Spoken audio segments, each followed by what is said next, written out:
Hello everybody, I am Nightsend. I am here with the new mid laner of our European Challenger team, Sencux. Hey, So we're going to talk about the current mid lane meta and European mid laners. So European mid lane is talent is pretty well known for having a lot of the best mid laners in the world. Why do you think that it is that European mid lane talent is so high? mm, the competition is just like it's bigger than any other region. For actually no, actually in the Western scene it's just bigger. I don't know. I just guess people like playing mid. I don't know actually why it's so contested. So there's good mid laners. There's good mid laners because there's other good mid laners, and it just Like kind of it's just there's cyclical. yeah, there's like these really strong mid laners, then you get to play against them. You get a lot of experience and learn to play like yeah, you just get better for every match basically. And then when you play against better mid laners, it's obviously gonna make you better. Do you think that holds up in the challenger scene as well? That the mid laners tend to be some of the strongest spots in Europe. Yeah, they are definitely. I All don't know right. about challenger scene that much though. Like I don't feel like mid lane is that the strongest. Maybe not the strongest lane this season. Where do you think the strongest lane in Europe is in the challenger scene then? I think it could be AD carry honestly. Is there a reason for Like that? if you say most consistent players, I think AD carry. But no, honestly, actually, it's AD carry mid. I actually think mid is also pretty strong. But I don't Well, how do you personally stack up? How do you think you stack up against European mid laners, both challenger and LCS level? know. In challenger, I feel pretty confident in most matchups. There's only against the region. I feel like it's maybe gonna be a bit hard, but and against LCS midlaners, I feel like I can win against some of them, but there's obviously some good ones like Fibibin, Nukeduck, Frocken. So All right, work in progress to get up to their level then. yeah, man, got to get that practice. So Riot has put a lot of effort into improving the challenger scene from where it started as just being like a feeder into the LCS into now being a scene in its own. Um, do you think the challenger scene has progressed enough? Like, do you think it's at a point where it's making the right talent for the LCS, or do you think they still need to improve it to make sure they're getting the best people? I like the new format. It's just like there's only one chance to get in there every half year, basically. That makes it a bit harder for teams like the new format teams. So I don't know, but I like the new format. It's a lot better than the other one where it's just like you can meet the best team in the first round and then just basically get kicked out of all of it. Now you get to play all of them. So it's protecting you from having like one bad run Yeah, and ruining your chances. and like with the playoffs and stuff, you get the right teams into the promotion tournament for LCS. All right. And how do you feel about the broadcasting of matches that they've been having issues with? They wanna move some matches into being broadcast live. Some of them are just getting recorded. What do you think about that?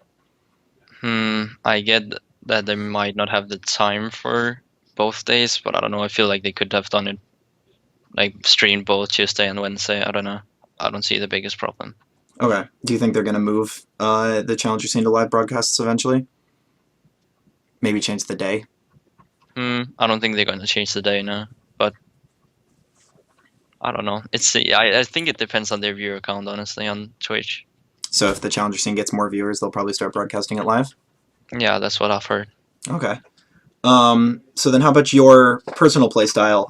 The mid lane meta has been kind of assassin oriented, but it's been shifting a lot. How do you feel about the current meta, especially like what champions are the strongest and the most I like the contested current meta. picks?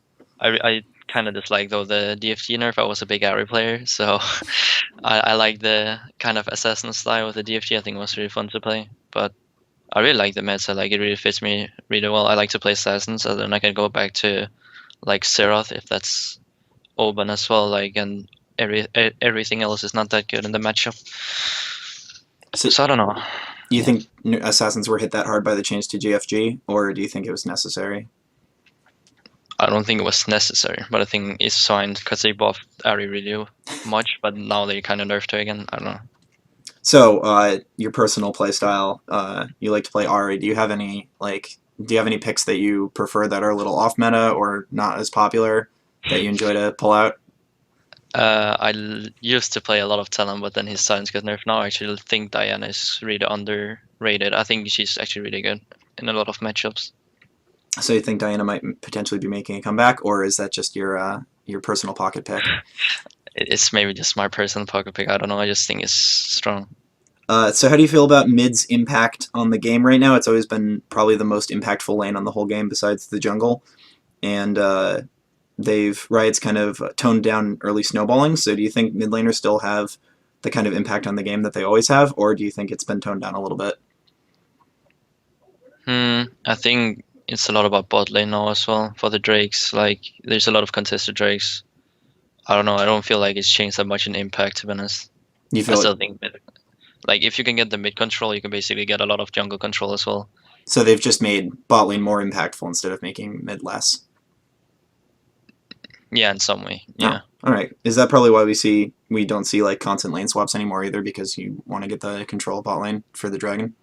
There's still some lane swaps. I don't know. Towers early game is still more useful than a dragon because the 6% is not. It's like it's not more than a tower gives gold for the early game. It's only really good when you get like 20-30 minutes into the game and get your items. Okay. So then your team and your teammates, do you guys have a lot of experience playing on teams before this, or most of you guys just solo queues? We know Broken Shard has a lot of experience in the challenger scene, the LCS in both regions, but what about the rest of Well, the team? I've played for a challenger team for like the past year basically, so I have some experience there. I played with our top laner Wonder in a Danish team the past, like I think it was from May till November or something. So he has some experience in team as well. And then I don't know, I know Crazy Cap he used to play in team, but then he held a break and then he came back to play with us. And then Saitan has played with SK Prime, so there's Okay. some experience on other teams. Okay, but Broken Shard's the most experienced in terms of. Yeah, in terms of LCS, he's the only one who's been in the LCS. Do you think having someone like him who's got LCS experience is really important for a challenger team, or do you think challenger teams can be strong even if they're lacking someone who's got LCS experience? They can be strong still. Like if they have a right coach, I don't think it matters that much to be honest. They can like still teach them how to like shot call properly and stuff. So So a lot of challenger teams have picked up coaches, and the LCS is pretty much every team has a coach now. Do you think the coaching staff is as impactful in the challenger scene where the matches tend to be well, I guess they're better structured now. So do you think coaches are as important as they are in the challenger scene in the LCS, or do you think it's more player reliant in the challenger? I think it's the same to be honest. I actually think the coaches has more to do in the challenger scene because people don't have the same team play and stuff. Okay. But So the macro experience of a coach is needed in the challenger scene. yeah, it helps a lot. Like it really helps, especially me after a game. Like so he can see like the whole map. He can see what happens. So it's not only from my perspective. It really helps a lot. Okay. So how did you first get into League? As just as a game? Uh, I think I was like 10 years old or something. No, I was 11. I was a little bit of kid. And I don't know, my friends kept suggesting me to play this game. I used to play a lot of football, which is soccer in your case. Yeah, and then I don't know, I just played a bit of League, and then I broke my arm and I played a lot, and I got a lot better. And yeah, ever since then I've just played League. So what motivated you to start wanting to play like competitively and on a team? Hmm. Basically, after I couldn't play football anymore because I like had a injuries, then I started watching some streams and I watched like the season 1 finals, and it looked cool, and then it just got bigger and bigger and bigger, and I don't know, I just felt like this could be fun to try, and I'm not really the best in school, so so might as well just try something. So it's just a move from one. You just needed a competitive outlet, and since you couldn't do sports anymore, you went to League.